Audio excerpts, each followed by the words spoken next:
And when do you guys think you'll be able to come up for air in the aftermath of the accident? And then you had these series of stories in the Washington Post, and it seemed like this is just continuing. When's the Metro board and the Metro system going to be back where you can kind of put that all behind you? Well, obviously it's been a very difficult year. Something like what happened on June 22nd, and there really has never been anything like what happened on June 22nd. It's very wrenching and traumatic for everyone in the organization. As a result, there are a lot of consequences. When do you ever get past that? Well, for one thing, we have to be able to, run with confidence again the way we did before. It's going to mean things like, when can we go back to automatic train control, which obviously our passengers would like, our system would run better, but we can't do that until we have a safety system in place that ensures that there's just no chance that what happened on June 22nd could occur again. And as you no doubt heard, that system doesn't exist anywhere in the industry, so it has to be developed now, which they're working on, and hopefully we can come up with something that can be implemented fairly quickly.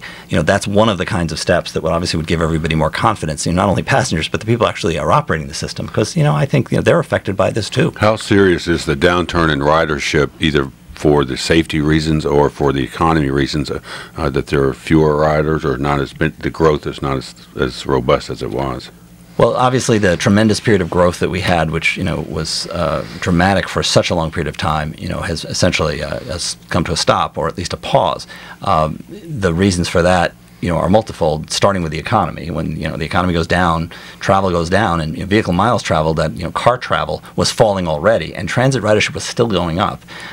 With the aftermath of the accident, the biggest effect of that was losing a substantial portion of the capacity on the heaviest line in the system. So we just had less capacity for a long time. We're only beginning to see that restored, and to some degree, there's still a little bit less because of the slower way you're operating.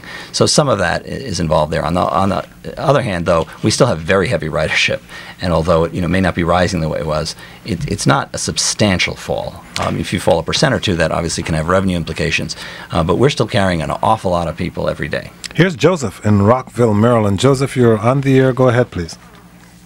Yes, thank you. I'm one of these anecdotal items. I have been a proponent of the Metro and loved it and recommended it to people coming in from out of town and for my family as my boy's been growing up. However, I was appalled to find after the last that major accident that my assumptions that base engineering principles, like no signal, no point of failure and other items, were actually not being followed at the Metro. When I have gone backside of the Metro to visit restrooms and other things, it's clear that outside of the facade there's a huge amount of grime, debris, and probably other issues that are occurring.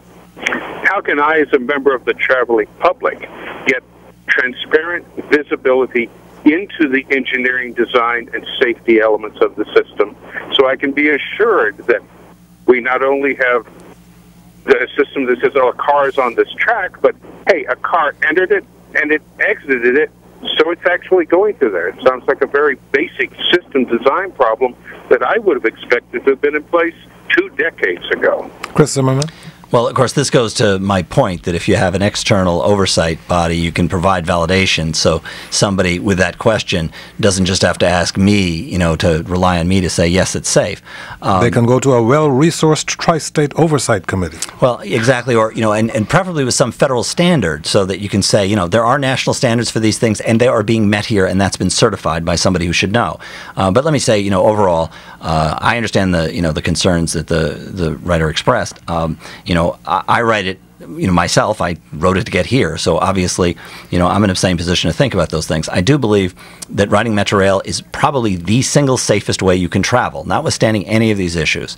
I mean, if you just look at it in any kind of statistical fashion, I don't think there's a safer way to travel.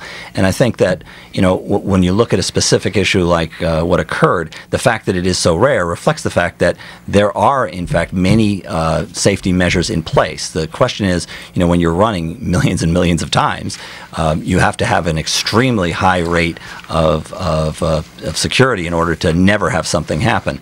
And clearly there's there's a failure point that has to be dealt with, and I have no doubt that it's going to be in this case.